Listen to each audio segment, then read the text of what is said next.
Olá, boa tarde, bom dia, boa noite, a hora que você estiver ouvindo a gente. Seja muito bem-vindo para mais um episódio da série Ser Humano na Escuta, que é essa iniciativa da GGPES com o apoio da Ascom para contar histórias por trás dos nossos crachás.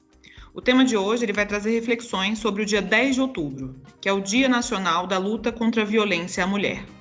É o dia que relembra a coragem de mulheres que se reuniram numa manifestação histórica nas escadarias do Teatro Municipal de São Paulo, para protestarem contra o aumento de crimes de gênero em todo o país. Segundo uma pesquisa recente no Instituto Datafolha, no ano de 2021, uma em cada 4 brasileiras acima de 16 anos de idade foram vítimas de algum tipo de violência no país. A OMS classifica o Brasil como a 5ª maior taxa de feminicídio no mundo.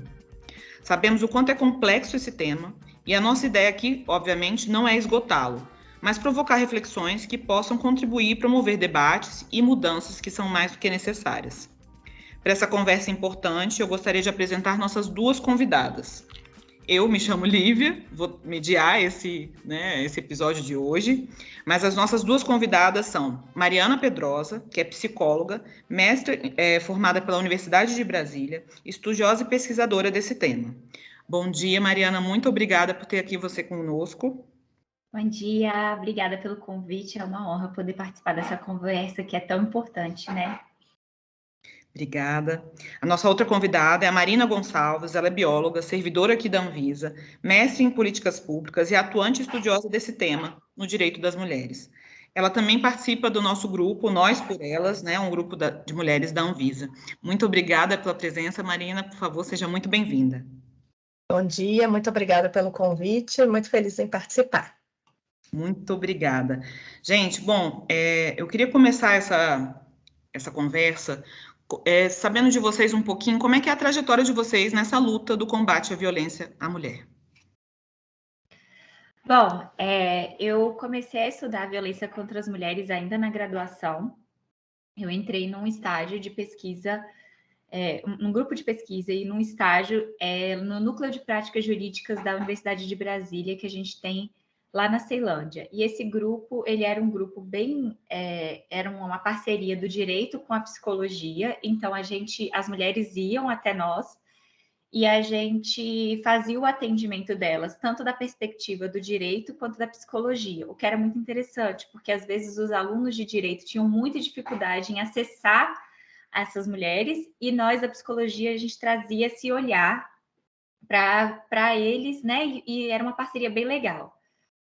Fiz estágio por 2 anos nesse tema, e aí fiz alguns estudos, fiz pesquisas sobre a transgeracionalidade da violência contra as mulheres. Depois, dentro desse projeto, né, da Maria da Penha, lá na Ceilândia, a gente também fez uma pesquisa sobre os xingamentos na violência contra as mulheres, que também foi um tema super interessante. Quais eram os xingamentos que as mulheres, né, recebiam e que machucava mais, e por quê? Que tem um aspecto de gênero na hora que você fala, no jeito que escolhe a palavra. E aí, saí da graduação direto para o mestrado, porque a gente observou que muitas vezes as políticas públicas elas não conseguiam olhar a totalidade do caso. Então, por exemplo, as políticas públicas para as mulheres viam a violência, mas não viam a saúde mental. E as políticas públicas de saúde mental viam a saúde mental e não viam a interseção com a violência doméstica. Então, a gente fez uma pesquisa num centro de apoio psicossocial para mulheres que chegavam lá com uma demanda de depressão, de uma ansiedade, e como os profissionais de saúde, como a gente lidava com a violência contra as mulheres nesses casos. Porque a gente sabe que a depressão e a ansiedade, a violência contra mulheres é o fator de risco, né, para ansiedade e para depressão. Então, como a gente lidava, né? Eu cheguei lá com uma depressão, mas eu tenho um histórico de violência. Eu escuto, eu trabalho isso. Então, o meu mestrado foi nesse tema. E desde então, assim, eu acho a violência doméstica um tema que eu me encantei de estudar e acabei continuando estudando, fazendo pesquisas, participando do grupo de pesquisas dentro da UNB. E eu continuo até hoje, assim, lendo, me interessando, estudando e trabalhando nessa área. Bem, eu poderia dizer que o meu engajamento na luta pelos direitos das mulheres, que inclui, né, o combate à violência contra a mulher, vem de casa, né? A minha mãe é uma militante dos direitos das mulheres desde a década de 80. foi uma das fundadoras do Conselho Estadual da Mulher de Minas Gerais e também participou do Conselho Nacional das Mulheres. O Conselho Estadual das Mulheres de Minas Gerais foi criado em 83, ainda quando o Tancredo Neves era governador de Minas, antes, portanto, da redemocratização. Né? E dentro dos temas, né, de combate estava combate à violência contra a mulher, violência doméstica, né, a princípio. Belo Horizonte também foi uma das primeiras capitais a ter uma delegacia especializada, e a profissional que comandou no primeiro momento essa delegacia era uma amiga da minha mãe, também participava do Conselho Estadual dos Direitos contra as Mulheres. Então eu sinto que o meu envolvimento com essa luta é orgânico, né, não foi uma descoberta, assim, a partir ou de uma criação, assim, repressiva, ou de uma indignação, né, diante da sociedade. Era um tema, casualmente, né, discutido na minha casa, e minha mãe era engajada nisso, então, e por consequência, meu pai também, né, então, lá em casa não tinha, não era, esse tema era uma questão, assim, cotidiana. Então, eu entendo que a minha militância, acho que é essa, do cotidiano mesmo, né, da gente perceber os problemas, né, que existem da desigualdade de gênero, né, e as consequências que isso traz, incluindo as violências contra a mulher, né. Então, aí eu me interesso muito por esse tema. Então, eu gosto de ler também alguns livros, principalmente os da nova onda, eles estão dizendo, né, do feminismo, mas eu acho que é muito importante a gente tratar esse tema sem tabu e sem estigmatizar, né. Né, a gente está falando somente de direitos, né, direitos das mulheres. E a violência, eu acho que é uma face muito perversa, né, dessa desigualdade, que ela perpassa todas as classes, né, sociais, e mulheres de todos níveis de escolaridade, de todas as, né, a renda de todos os países. Então, é muito importante, né, o combate à violência dentro da luta dos direitos das mulheres. Ai, gente, eu fico encantada, sabe? Porque é tão bom a gente ouvir um pouquinho mais, né, das histórias de cada um, que a gente às vezes passa nos corredores e a gente nem imagina, né? Vocês já trouxeram vários temas aí que a gente pode se aprofundar, cada um numa tese de doutorado, né? Mas eu queria trazer assim um pouquinho para essa contextualização para fazer a próxima pergunta, que a gente passa por violências desde muito cedo, né? A gente tem uma construção, um aprendizado social que já nos gera várias exigências de expectativa de comportamento, de estética, de condutas. E isso já vai nos aprisionando desde muito pequenas, né? E isso porque nascemos com um sexo, né, feminino.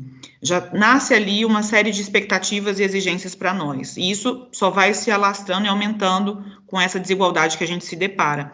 E a Marina trouxe uma questão que eu acho bem importante para a gente começar esse diálogo, que é desmistificar. Às vezes, algumas palavras podem causar gatilhos em algumas pessoas, dependendo da história de cada um, dependendo do que se aprofunda ou não naquele tema.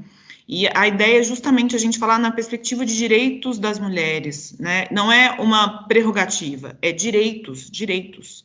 Então, a gente está muito habituado a conhecer a violência como uma violência física, né? Uma violência que a gente sabe que está muito próxima da gente, inclusive dentro de casa. Quais são, Mariana, por favor, conta para a gente um pouquinho, que outros tipos de violência a gente pode ser submetida? Explica um pouquinho mais para a gente. Bom, segundo a Lei Maria da Penha, né, que eu acho que é importante a gente usar a Lei Maria da Penha como base, e a Lei Maria da Penha é uma lei que ela, não sei se vocês sabem, é uma das 3 leis do mundo mais importantes no combate da violência contra as mulheres. Então, a gente tem dentro da nossa casa uma preciosidade, né, criada pelo nosso país. Eu acho ela uma lei muito bonita, e ela fala, eu acho parte dela ser tão bonita porque ela fala não só em punir, mas em prevenir um enfrentamento global. Então, isso é muito legal da gente pensar. E aí, usando com base na Lei Maria da Penha, ela traz 5 formas de violência contra as mulheres. A violência física, que, como você disse, é aquela que a gente vê, né, vamos dizer assim, que deixa marcas muitas vezes, que é em relação à integridade, saúde corporal. Então, às vezes E aí eu peço desculpa se deixar algum gatilho, mas eu acho às vezes importante a gente falar em alguns exemplos, porque quando a gente às vezes fala física, mas não pensa que coisas que podem estar acontecendo são de fato violência física, e quando a gente olhar, né, psicológica, sexual, isso fica um pouco mais intenso. Mas a violência física, às vezes, são coisas como um empurrão, um puxão de cabelo, coisas que de fato agridam, muitas vezes que não deixam marcas físicas, por exemplo, às vezes bate com toalha, bate de alguma forma que não deixa aquele roxo, né, que a gente imagina, mas que é uma forma de violência física. Outra forma muito importante é a violência psicológica, e assim, a violência psicológica, ela é muito difícil porque ela causa dano emocional, ela diminui a autoestima, ela prejudica o desenvolvimento e muitas vezes ela é muito sutil, né? Então é uma ameaça, um constrangimento, uma humilhação, uma manipulação, isolamento, vigilância constante. Então, às vezes eu dou um exemplo assim, aquela mensagem de WhatsApp: onde você tá? Como é que você tá? Onde você tá? Amorzinho, eu estou muito preocupado com você. Compartilhe a sua localização comigo em tempo real para eu ver onde você está. Porque muitas vezes essa preocupação é um controle disfarçado. Eu quero ter certeza que você está em determinado lugar. E aí, muitas vezes, isso diminui o direito de ir e vir. É uma surpresa no ambiente de trabalho da mulher que gera um constrangimento. Então, o marido fala: vou te buscar. Dá meia hora antes do horário dela, já está na porta, sim. Então, são situações que geram um constrangimento, geram uma situação de humilhação.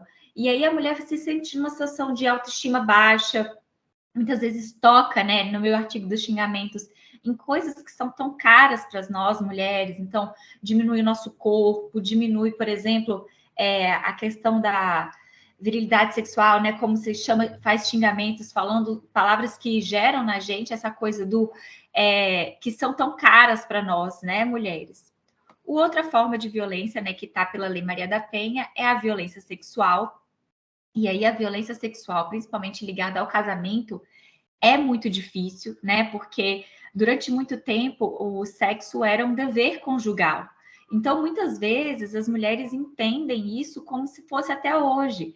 E aí a gente escuta, às vezes, até nós, amigas, dando dicas. E, amiga, se você não fizer, presta atenção, você vai perder. Não, mas você tem que, né? Você tem que ter relação sexual com seu marido, é seu dever.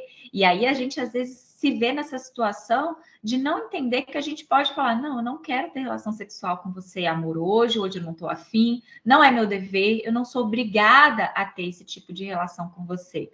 Então, muitas vezes é na relação sexual, mas às vezes é em coisas sutis. Por exemplo, não dou dinheiro para comprar um anticoncepcional, ou não permito que você utilize um método contraceptivo, não vou usar camisinha.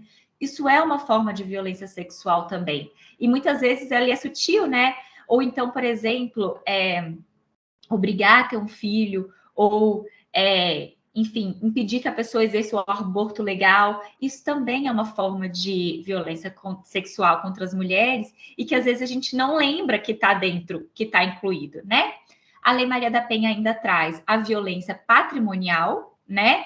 Como aquela que subtração, destruição parcial ou total de objetos, documentos pessoais. Então, por exemplo, pegar a identidade da mulher e destruir, rasgar. Então, quando a gente estava lá no estágio na Ceilândia, uma das coisas que a gente falava é: guarde os seus documentos bem guardadinho para que você tenha acesso a eles para se precisar sair correndo. Mas isso pode ser também jogar um celular pela parede, pegar o material de trabalho, o computador, ou o material de trabalho da mulher e quebrar. Então, às vezes, a pessoa é costureira, quebra a máquina de costura. Então, isso aí é uma forma de violência patrimonial bem grave, né? Porque você tira a fonte de renda da mulher. E por último, mas não menos importante, a violência moral, né? Que é qualquer conduta que configure calúnia, difamação, injúria. Então, às vezes, tá na mesa do bar e tá xingando a esposa ou a ex-esposa, né? Para os amigos, falando que ela fez coisas que ela não falou, falando coisas que são calúnias, né? Que estão difamando a imagem daquela mulher. E isso também é uma forma da violência contra as mulheres. Então, assim, a Lei Maria da Penha, ela elenca 5, mas dentro dessas 5 formas de violência, a gente pode ir destrinchando e pegando exemplos de coisas que acontecem rotineiramente, que não é só em casos de que a violência está bem estabelecida, vamos dizer assim, uma configuração de violência bem estabelecida, mas em situações em que às vezes são corriqueiras e cotidianas e a gente não percebe que a gente está passando. Por isso que muitas vezes a violência é tão invisível. E quando a gente vai ver a gente já está vivendo muitos elementos dessas situações de violência.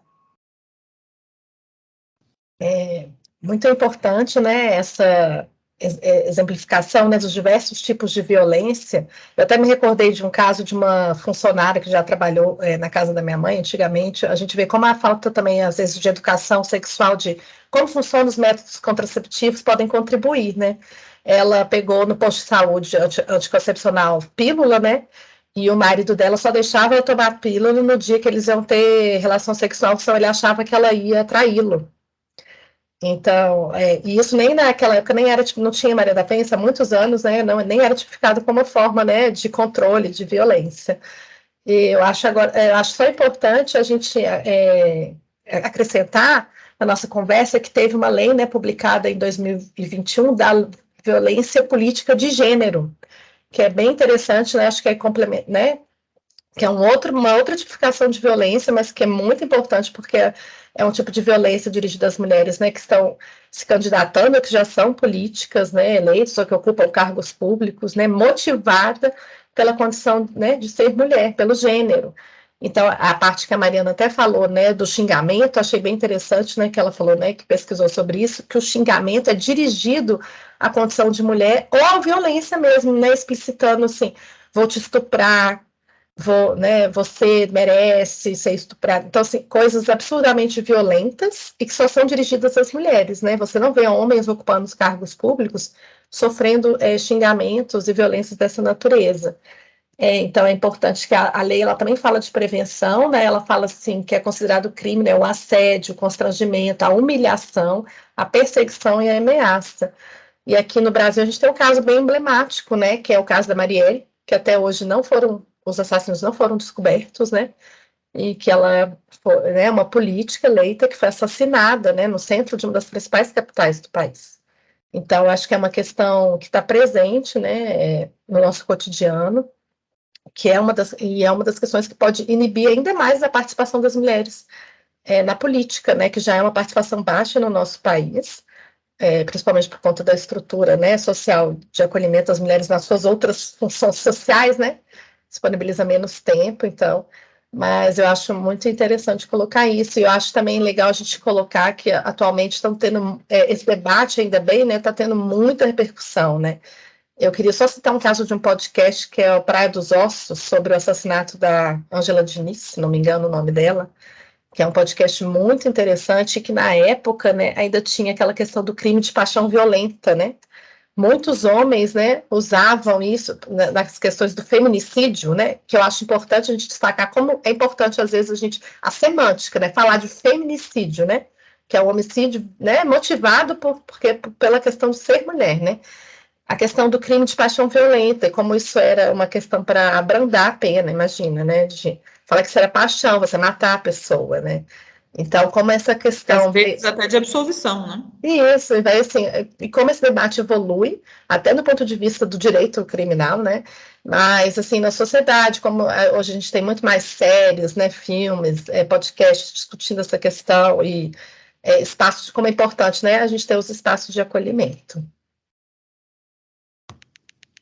Nossa, vocês enriqueceram bastante esse debate. É um tema que não é agradável, ele é indigesto, mas ele é muito necessário que a gente faça com responsabilidade. E a gente percebe que é um amplo espectro, né? A gente tem uma diversidade aí de formas e frentes que a gente pode ser violentada. Acho que é importante a gente trazer esse olhar dessa cultura do machismo, né? O quanto que essa desigualdade ela é vista, a mulher ela nem sequer é considerada um ser humano, porque à medida que o homem acha que tem essa posse sobre a mulher, né? Que é de direito dele tirar ou não a vida, tirar ou não a liberdade, né? E isso pode soar agressivo, e é agressivo mesmo, mas para as pessoas que não estão à vontade ou que estão mais próximas desse assunto, muita coisa é mistificada e até enviesada e trazida de uma perspectiva equivocada. Então, eu acho que é bacana a gente falar um pouquinho também dessas questões que vão, inclusive, no enfrentamento ali, na prevenção, como a Mariana trouxe. A gente tem que pensar como a mulher é vista, né, na perspectiva de uma sociedade. Como é que esse homem acha que é importante e pode dominar esse outro ser humano, né? Como é que são essas formas e construções sociais para a gente chegar no final, que é uma morte, né? Fala um pouquinho para a gente, por favor, Mariana, como é que a gente previne? É um longo caminho, mas quais são essas formas? Eu acho assim, a prevenção ela é um aspecto muito amplo, né? Porque dá para a gente trabalhar com muitas frentes, como você falou, é um longo caminho. A primeira, assim, para mim sempre vai ser, eu acho que quase que em tudo, a educação, né? Educar a nossa sociedade desde pequeno, desde a escola, sobre as questões de gênero, e gênero nesse sentido de entender os papéis sociais dos homens, os papéis sociais das mulheres, e entender que eles vivem numa relação, trabalhar a questão do poder, né? Muitas vezes, por exemplo, trabalhei a transgeracionalidade da violência contra as mulheres, a violência é a forma de comunicação de muitas vezes das famílias. Então, eu vejo meu pai e minha mãe usando a violência como uma forma, né? Forma de comunicação, eu não quero diminuir a violência, por favor, entendam. É que a violência é comum, entre muitas aspas, dentro da minha casa, e eu aprendo que isso é uma forma de solucionar problemas.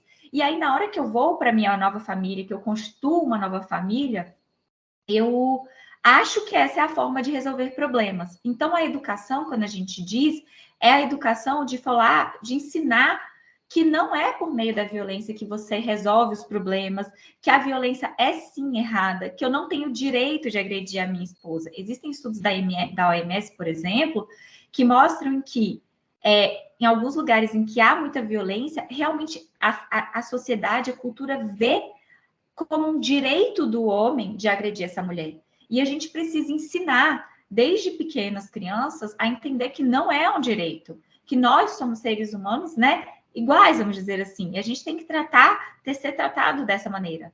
Então, a gente está falando de relações desiguais de poder, e uma das formas que a gente precisa trabalhar isso é tentando mostrar e tentando transformar essas relações um pouco mais igualitárias, o que é muito difícil, porque a gente tem uma cultura muito arraigada, né? Então, assim, por exemplo, o Tribunal de Justiça aqui do Distrito Federal tem um projeto que chama Maria da Penha Vai à Escola, e é bem interessante, é um livrinho, eles dão cursos para os professores, para os coordenadores de escola, até para aprender, ensinar eles a como lidar quando pega uma demanda dessa, que é uma demanda, infelizmente, comum, né?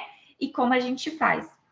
Outro ponto que eu acho que é muito importante para a prevenção, que a Marina falou muito bem, é nomear. A gente precisa nomear a violência.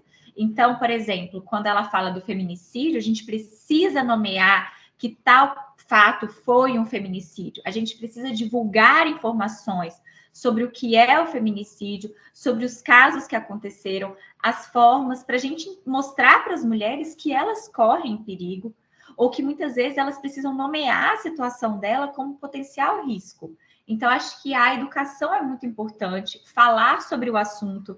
Acho que, por exemplo, esse podcast é uma forma de prevenção, porque são pessoas que podem nunca ter ouvido a fundo sobre o tema e possibilitam entender, conhecer, desmistificar.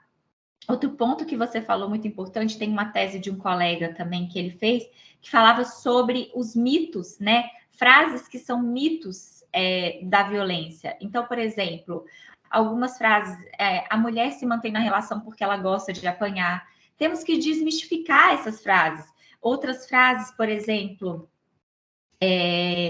os homens que batem em mulheres são loucos, como se houvesse um transtorno mental associado ao homem que bate em mulher. E não, isso acontece no dia a dia, né? Isso acontece em famílias, em homens que às vezes são considerados excelentes trabalhadores, excelentes pais de família. Então, assim, mulher não gosta de apanhar. Muitas vezes tem muitas razões pelas quais as mulheres não saem da situação de violência. E se você não consegue entender isso, você está botando um estigma para a mulher como se ela fosse culpada de estar vivendo naquela situação, o que é muito injusto, eu diria, porque ela já está numa situação desigual de poder, numa situação em que ela está sofrendo violência e você ainda faz uma outra violência para ela, né? Então, outros mitos, por exemplo, o álcool é a maior causa da violência conjugal. Não, o álcool potencializa, sim, muitas vezes, né? O uso da bebida faz com que aquela violência aconteça efetivamente, mas ele não é a maior causa, é multifatorial.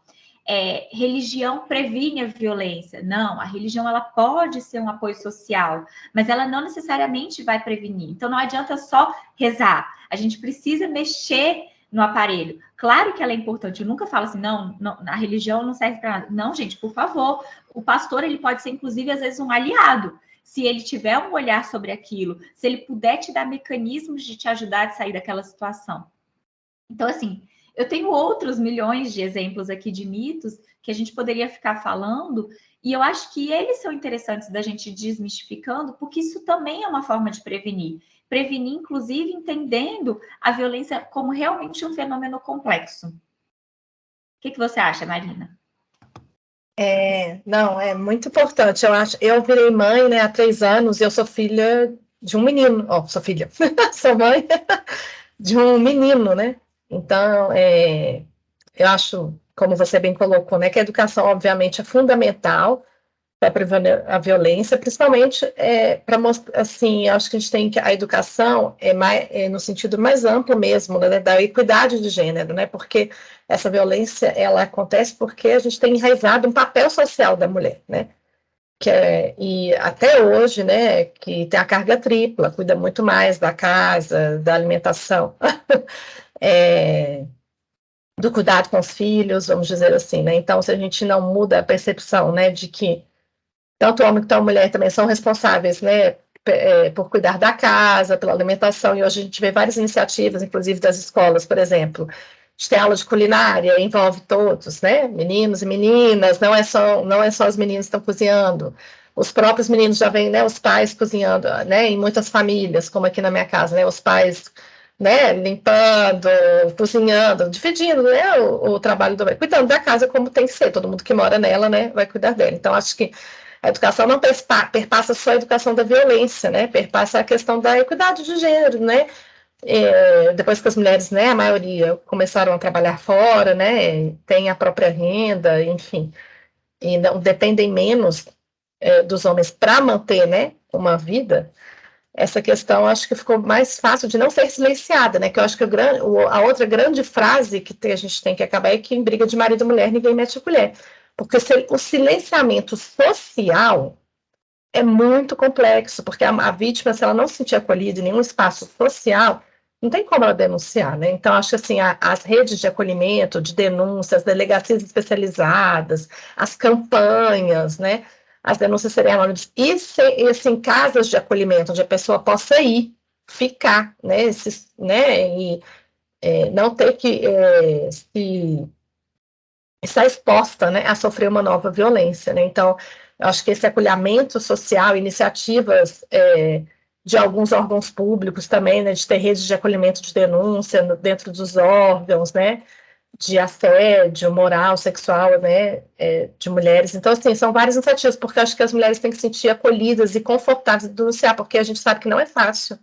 Porque muitas vezes você tem um silenciamento dentro das famílias, porque isso é naturalizado, porque as pessoas acham que é natural o homem bater na mulher, porque isso tem uma cultura profundamente arraigada, né, dessa questão da posse, e de que você pode demonstrar o seu descontentamento, vamos dizer assim, com alguma questão, né, com violência, né. Eu também, há muitos anos, eu li uma matéria na revista Piauí também, que eu achei interessante, que acho que, se não me engano, foi em São Paulo, que eles fizeram um grupo de escuta e de acolhimento para os agressores, para entender por que os motivava. E como a Mariana colocou, muitos achavam que aquilo não era um crime, que aquilo é um direito, assim, é da relacionamento, acontece, a violência acontece, entende? Contra a mulher, ela acontece, é uma briga e a violência acontece. Então, é isso, se a gente não transformar, eu acho que assim, as relações, e que eu acho importante, um outro ponto que a gente falou, da estigmatização, é que, por exemplo, as pessoas, às vezes, você fala feminismo, hoje em dia muita gente coloca um descrédito, né, falando que as mulheres que lutam são feministas, porque eu acho que a palavra é importante, feminista é somente a luta pela igualdade de direitos, né, ou equidade de gênero, eles tentam, quem tenta desqualificar o movimento, né, com essa palavra, fala que são mulheres não femininas, são mulheres descuidadas, mal amadas, não higiênicas. E a gente tem pessoas, né, mesmo hoje, né, na política nacional, pessoas assim proeminentes que têm espaço, que têm muitos seguidores e que repetem esse tipo de discurso, né? Então, eu acho que é muito importante não silenciar, né, todas as formas de violência, né, ter espaços de acolhimento, de escuta institucionalizados, porque eu acho que essa escuta não pode ser assim individual, tem que ser, a sociedade tem que demonstrar para as mulheres que ela, né, condena esse tipo de violência, e aí não é só a lei, né, são outros tipos de mudança no cotidiano, né, e eu acho que a gente não silenciar as pequenas violências que a gente vê cotidianamente, que eu acho isso muito importante nesse combate, porque às vezes são coisas pequenas, as pessoas, não, deixa quieto, não vamos falar disso, né? E acho que do campo das mulheres que já sofreram, né, são vítimas, é muito importante a gente ver pessoas assim, que são ou famosas, reconhecidas em seus campos de trabalho, né? Se declarando, né, vítimas de violência. A gente teve movimentos até globais, né? O Me Too, enfim, né, a gente tem movimentos em vários países, né, para falar, olha, eu já sofri, eu já fui estuprada, recentemente na Folha, uma escritora que eu gosto muito, que se chama Giovanna Madalosso, ela fez uma coluna falando da violência que ela sofreu durante o casamento e que ela foi silenciada dentro da própria família, que ela demorou a pedir ajuda. Uma pessoa que né, tem um nível de escolaridade alto, é da classe média, é feminista, e a dificuldade de você, às vezes, romper o ciclo da violência, né, e denunciar e sair daquela situação. Então, acho que é muito importante isso, a gente sempre ampliar a escuta, ter os canais institucionalizados e punir, né, os agressores, até que a educação consiga fazer uma mudança mais perene, né? Sim, com certeza, é o que a gente acredita. Vocês trouxeram vários pontos importantes, eu acho que esses momentos que a gente está fazendo aqui agora, tentando desconstruir essa naturalização, essa aceitação das violências, né? E acho que Marina trouxe muito bem esse panorama de linhas de narrativas que querem justamente manter esse status quo, né? Porque é um tipo de poder. E isso reverbera em todas as nossas frentes e na nossa vida, assim. Indo um pouquinho para o universo do trabalho. A gente também tem vários tipos de violência no trabalho. É comum a gente perceber, assim, isso tem várias evidências, né? Quando a gente percebe, como é que se percebe um líder? Normalmente vem à mente um homem. Cargos de autodireção, a gente sabe o quanto que a gente ainda precisa caminhar para chegar a uma equidade nessas altos níveis de direção, uma equiparação salarial. Essas microviolências, quando uma mulher é assertiva, normalmente ela é associada à agressividade. Quando o homem é assertivo, ele é muito inteligente, muito capaz.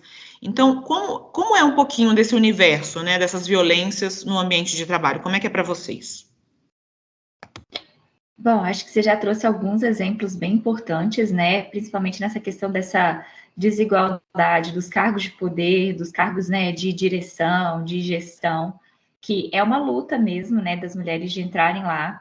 Eu penso muito que muitas vezes há muitas situações de assédio sexual e assédio moral dentro do trabalho, no sentido de a ideia de que precisa ser realizados favores para você conseguir chegar em algum lugar, enfim, de você ter um sucesso. E às vezes, ainda que não haja isso, a nossa sociedade ela é tão machista nesse sentido que às vezes quando uma mulher entra num cargo de poder, muitas vezes é comum aquela fala, com quem que ela dormiu, né, para chegar ali, com quem que eu preciso dormir para chegar ali também. Que isso é uma frase assim horrorosa, super machista e de uma tremenda violência, né? Porque a gente não vê as mulheres com competência para isso. Outro ponto que me vem aqui à mente agora, né? A Marina falou que ela é mãe, acabou de, né, ter um filho. Muitas vezes, por exemplo, a maternidade ela é vista como um empecilho para as mulheres dentro do trabalho, né? Eu não vou promover aquela mulher porque ela ainda está, né? Ela ainda vai ser mãe, aí ela vai tirar licença maternidade. E isso também é uma forma de você tirar a mulher daquela posição de poder, ou quem ousa dizer, né, que a mulher pode receber menos já que ela tem a licença maternidade, que ela tem que cuidar do filho. São pequenas ações assim que dentro do ambiente de trabalho a gente começa a ver e que a gente vai fazendo uma desigualdade social dos homens e das mulheres de chegar a espaços de fala e de poder. E assim, por que é tão importante, né, que as mulheres estejam nesse espaço? Porque, primeiro, é uma representação, né? Fazendo um paralelo, por exemplo, por que a gente quer colocar mais negros dentro desse espaço? Para a gente estarem representados, né? Dentro daquele ambiente, para a gente não entrar num ambiente de trabalho e ver só rostos brancos. E também para a gente olhar lá em cima, dentro dos cargos de gestão, e não olhar só homens. Fora que também é importante, porque tem ideias de mulheres que são muito importantes. A gente precisa mostrar que nós, mulheres, somos muito inteligentes, que a gente tem muita competência, e é triste porque existem até estudos que mostram, assim, que para a mulher chegar num cargo de poder, ela tem que ser, assim, super qualificada. O que muitas vezes é um homem médio, chega no mesmo cargo de poder. Então, assim, estudos, por exemplo, dentro da minha área, da psicologia, que mulheres cobram muito menos o valor da sessão do que homens. Então, mulheres com alto nível de instrução, alto nível acadêmico, cobram o mesmo valor, ou às vezes menos, do que homens com menos instrução. Então, isso são pequenas formas do dia a dia que a gente vai vendo e que isso faz diferença, porque a gente está falando de situações de poder, inclusive o dinheiro, porque o dinheiro também, de alguma forma, é poder, né? Dentro de relações. Então, acho que, assim, nesse sentido, eu consigo pensar nessas, com certeza tem muitas outras, né? Ia ser interessante ouvir. E eu queria ouvir um pouquinho o que a Marina acha sobre isso, assim, o que ela pensa. Não, eu acho muito importante a gente discutir isso, né, no espaço de trabalho. Eu acho que a violência política ela também é para quem ocupa cargos, vamos dizer assim, no nosso caso, cargos públicos, né, não necessariamente é porque foram eleitas, né. Na Anvisa, a gente teve um exemplo, né, de uma diretora que sofreu um assédio, né, dentro da instituição, e ela resolveu publicizá-lo. Mas imagina, você tem uma mulher ocupando o cargo de diretora e ela sofreu um assédio de cunho sexual, vinculado à condição do gênero, né, que nenhum outro diretor da Anvisa nunca sofreu. Então, eu acho que é isso, assim, a gente tem que discutir, né, a paridade de cargos, a estrutura, né, se a cultura institucional, né, estimula, desestimula, ou como estimular, né, que as mulheres, né, ocupem o mesmo número de cargo dos homens, porque, como bem colocou, né, a Mariana, geralmente as mulheres têm mais qualificação ou até mais, né, se preocupam mais atualmente, talvez, em se qualificar na carreira, né, para atingir seus objetivos. No setor privado, a gente ainda tem bastante desigualdade salarial, né, mesmo com mulheres ocupando mesmos cargos, né, com o mesmo nível de qualificação. No setor público isso não acontece, mas no setor privado, né, a gente tem inúmeras pesquisas, né, comprovando que isso ainda é uma realidade, né.